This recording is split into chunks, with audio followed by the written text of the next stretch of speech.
Roland Büchel, welcome to the Mediabox. Your report mentions the amount of cheating that's going on in sport. It used to be the entertainment for the working people, and now it seems to have been taken over by big business, and some of it rather dishonest big business. How big a problem is that?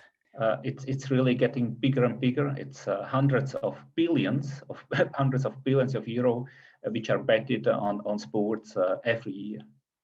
And in fact, there are some countries that seem very reluctant to do anything about this. And the EU attempted, and Malta blocked it, of course. Unfortunately, it's really Malta, which is making big business out of this, of course. They are blocking other countries. They're blocking 19 other countries from ratifying the convention, the Macola Convention. You mentioned the volume of money involved here, but this sounds like this is not just legal gambling firms that are involved. This is big organized crime, isn't it? That's the problem. It's big organized crimes. It's normal betting. It's half legal betting, let's say, betting which is legal maybe in one country but not in the other one. But if it's illegal in one country, you can't operate, and some companies still try to do it out of Malta.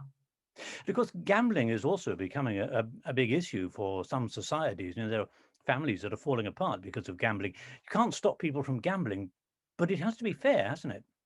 Absolutely, you shouldn't stop people from gambling. People want to gamble all over the world, but it must be fair. And it must be, if there's a problem, at least states must be able to interfere, to take legal action, which is difficult now because the countries do not really work together when they should. How could this be tackled? I mean, in your report, you mentioned that something needs to be done about it. But if organized crime is making a lot of money from it, and presumably some governments don't want to tackle them, what can happen that will bring it down, will stop it?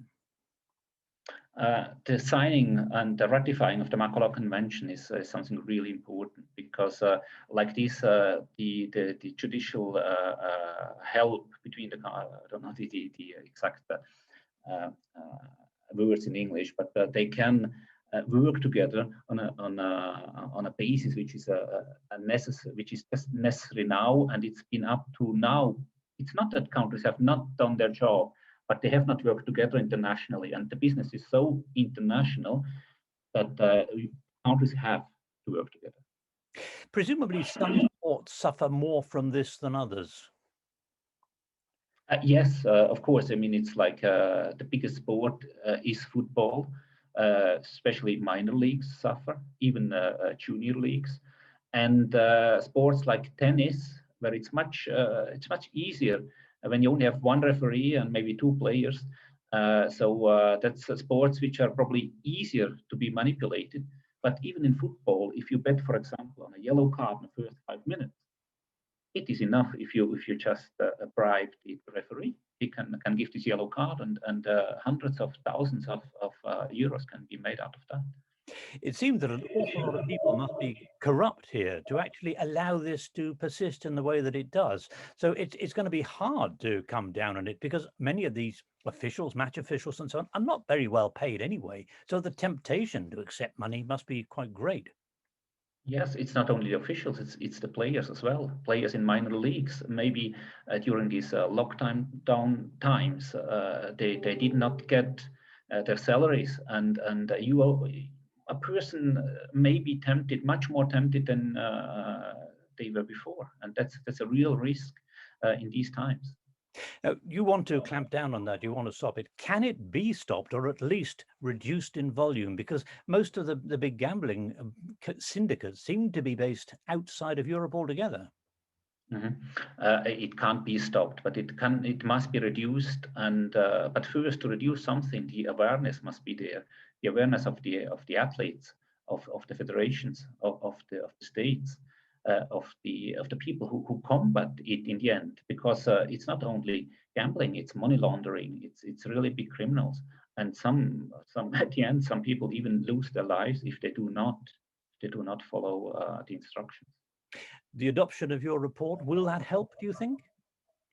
I'm convinced that it will help, but we must be clear. It is a first step, and after it has to be monitored, and the work really has to be done by politicians. But in the end, it's very important that the federations follow, that they are aware of the problem. And I'm really positively surprised, talking, for example, to FIFA, that they really said, yes, we have to take action. We are aware of the problem.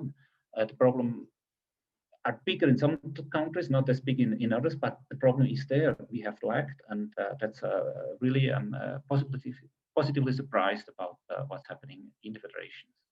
Roland Büchel, thank you very much indeed, and congratulations on having your report adopted.